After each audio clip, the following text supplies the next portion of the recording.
आसीगला कृषि विद्यानिधि योजना। यही योजन केउं केउं माने आवेदन करें किपरि आवेदन करेंगे आवेदन करिवार लास्ट डेट केबे रही एवं काहाकू केते टंका मिलिबो आवेदन करने आवश्यक डॉक्यूमेंट कौन कौन लागिबो कौन रही तार संपूर्ण डिटेल्स गाइडलाइन टी ये वीडियो माध्यम आपण माने जानिबा को पाइबे। सेथिपाई बिना डेरी न करी आसंतु वीडियोटी स्टार्ट करनेबा। ता पूर्व चैनल नुआ करी आसीथिले चैनल सब्सक्राइब करनियंतु पाखरे थिया बेल आइकन दबाई अनुसरण करनियंतु जहाद्वारा आगे हेल्पफुल वीडियो अपलोड हम सर्वप्रथम आपण माने पाई परिबे। एठी देखियो पाउथुबे कृषि विद्यानिधि योजना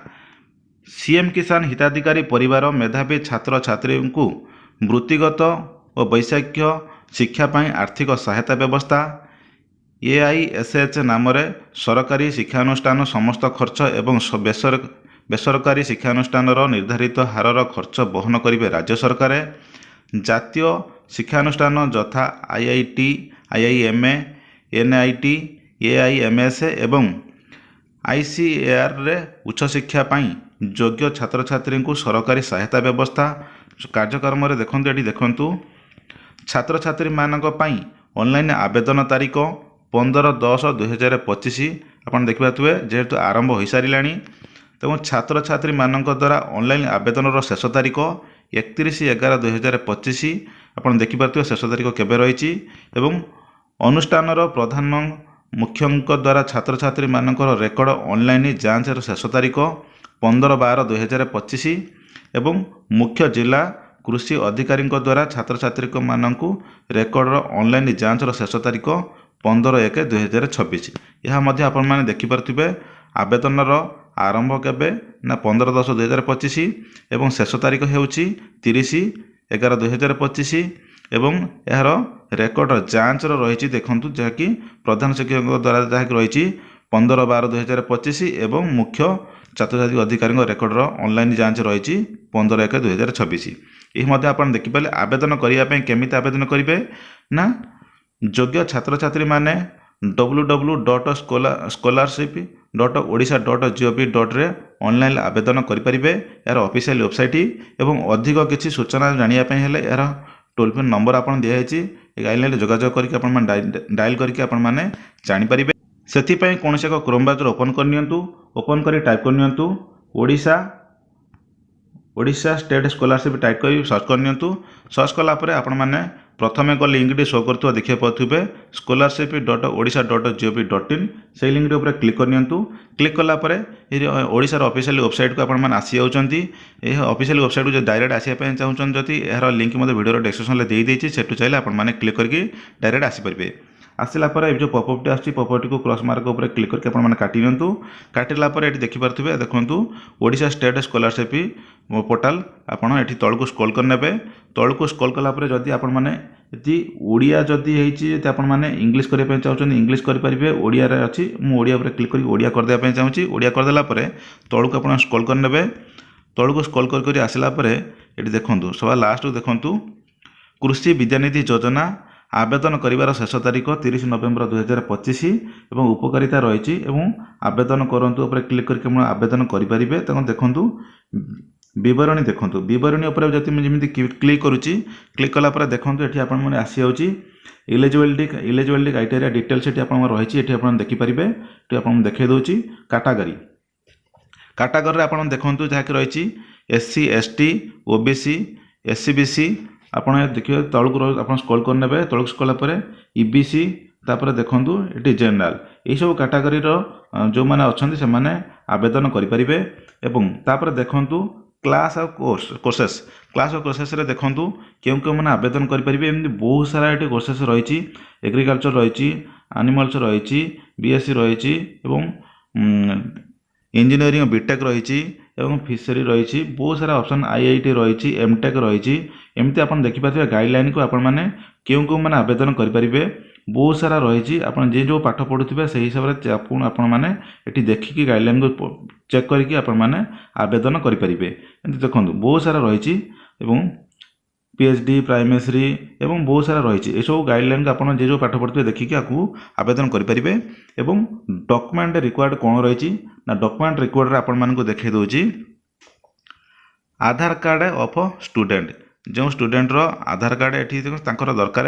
एवं कास्ट सर्टिफिकेट ऑफ स्टूडेंट से स्टूडेंट कास्ट सर्टिफिकेट दरकार एवं resident certificate of student resident certificate दरकार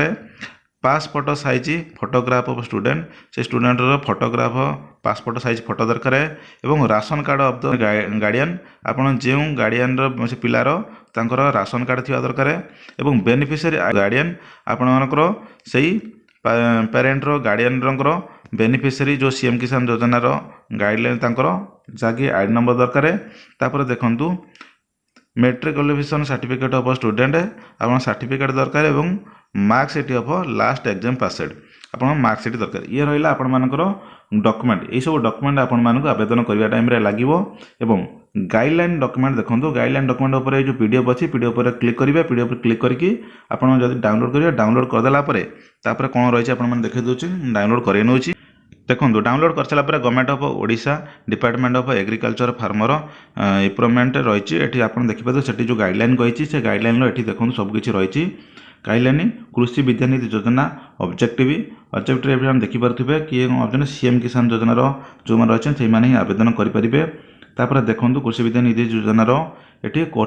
कोर्सेस रे आपण माने सब्जेक्ट कोर्सेस रे सेठी जो कोर्सेस रही ये तार गाइडलाइन रही से जो यही सब पाठ जो मैंने पढ़ुवे से मैंने आवेदन करेंगे आप गाइडलाइन को भल भाव आप पढ़ी ने पढ़ला देखो आप इलिजिबिलिटी क्राइटेरिया रही कृषि विद्यानिधि इलिजिबिलिटी क्राइटेरिया कौन कौन रही रही आपने स्क्रॉल कर पढ़ी ने आपने देखे दूसरी एवं तापर आउ गोटे इम्पोर्टाट रहा क्या केते टंका मिलिबो किए को पाठ पढ़ी केते टंका मिलिबो ता मध्य गाइडलाइन रही आप तल तल स्क्रॉल करने स्क्रॉल कलापर ये आप देखा एनेक्सर 1 ले आप देखिपे ये देखु एमए बीबीएस एमबीबीएस देखु 4 ରୁ 5 वर्ष वर्ष को देखु रही अमाउंट ऑफ कृषि विद्यानिधि योजना पर ईयर रे देखु वर्ष को 4-5 वर्ष पाठ पढ़े वर्ष को 37,950 टंका मिलिबो एवं बीडीएस 4 वर्ष सेमती देखु वर्ष को 37,950 टंका बी फार्मर देखु 4 वर्ष 35,000 टंका बीएससी और नर्सिंग देखु 4 वर्ष देखु वर्ष को 19,450 टंका पोस्ट बेसिक बीएससी नर्सिंग देखु 14,650 टंका वर्ष को से हिसाब करने 5-4 वर्ष पाठ पढ़े तापर देखु डीएमएलटी 2 वर्ष देखु वर्ष को 18,000 लेखा तापर देखु बहुत सारा रही है आप तलू तल स्क्रॉल करेंगे और डी फार्मासी की देखु 2 वर्ष वर्ष को 18,000 टंका पीएचडी कोर्स देखु रही 2 वर्ष तो वर्ष को 58,800 टंका देखु ये सब रही आप बीटेक इंजीनियरिंग देखो 4 वर्ष रही वर्ष को 60,000 टंका एवं बीटेक बी प्लान देखो वर्ष को 60,000 टंका एवं एमटेक इंजीनियरिंग देखो 66,000 2 वर्ष आप 2 वर्ष वर्ष को 66,000 लेखा एवं बीबीए देखो रही 2 वर्ष पाठ पढ़े एवं वर्ष को 30,000 लेखा 60,000 टंका पाइबे एमती एमबीए देखो वर्ष को 65,000 टंका 2 वर्ष पाठ पढ़े और एमसीए 40,000 टंका वर्ष को 2 वर्ष पाठ पढ़े डिप्लोमा देखु ये रही 26,000 टंका 26,500 टंका वर्ष 2 वर्ष पाठ पढ़े एमती रही तलू तलू जो पाठ पढ़े बीटेक इंजीनियरिंग देखु रही ये 60,575 टंका वर्ष को मिल 4 वर्ष पाठ पढ़े एमती देखु ये सब बहुत सारा रही आप जो पाठ पढ़ुवे से हिसाब से आपको अमाउंट ये मिल जाए गाइडलाइन दे दिखाई ये गाइडलाइन आपने देखिकी जापर आपको केते टंका मिल केते वर्ष पाठ पढ़े ताहा ये रही तो ये गाइडलाइन को आप संपूर्ण भाव पाठ पढ़ी चेक करेंगे चेक करके पढ़ी जानीपारे और केमी कौन आवेदन करेंगे आसते आपको जन दूसरी आवेदन करने हेले से Odisha state scholarship Odisha portal को आपण मैंने लॉगिन कर आसी सारापर ये देखो लॉगिन जो अच्छी से लॉगिन उपर क्लिक करेंगे क्लिक कलापर देखो स्टूडेंट लॉगिन उपर क्लिक करेंगे क्लिक कलापर आपण मानू ये रेजिस्टर करा पड़ो जो रेजिस्टर कर रेजिस्टर करापर रेजिस्टर हियर उपर आपण क्लिक करेंगे जमी रेजिस्टर हियर उपर क्लिक करुँच ये टिक बॉक्स उपर क्लिक आसे प्रोसीड उपर क्लिक करेंगे प्रोसीड क्लिक कलापर एंटर आधार नंबर आपण मान आधार नंबर देवे और से आधार नंबर को एक ओटीपी आसो से ओटीपी देखिए सबमिट कर सारापर देखो सेमती स्टूडेंट लॉगिन उपर क्लिक करेंगे स्टूडेंट लॉगिन उपर क्लिक कलापर ये देखो आपंकर आधार नंबर देवे आधार नंबर देकी ये देखो से एक पासवर्ड आपण मैंने क्रिएट करेंगे और ये एक आंसर रही आंसर टाक देखिए फिलअप कर साइन इन क्लिक करदे। साइन इन क्लिक कलापर आपण मैंने आवेदन करेंगे। ओडिशा कृषि विद्यानिधि योजना आवेदन करने जदि चाहूँगी आप कमेंट माध्यम जनातु जनइले आपण मानक आउ एक वीडियो केमिति कौन आवेदन करेंगे आपण मानक जनईदेवी। आशा करुच्ची आपण मैंने बुझीपारे जदि बुझीपारी और वीडियो जदि आपको भल लगी गोटे लाइक करूँ व्हाट्सएप सांगसाथी सहित सेयार करूँ। चैनल नुआ कर चैनल सब्सक्राइब करनी पाखे बेल आइकन दबे ऑन करनी जहाँद्वारा आगे हेल्पफुल वीडियो अपलोड हम सर्वप्रथम आपण मैंने Piper. Thank you for watching.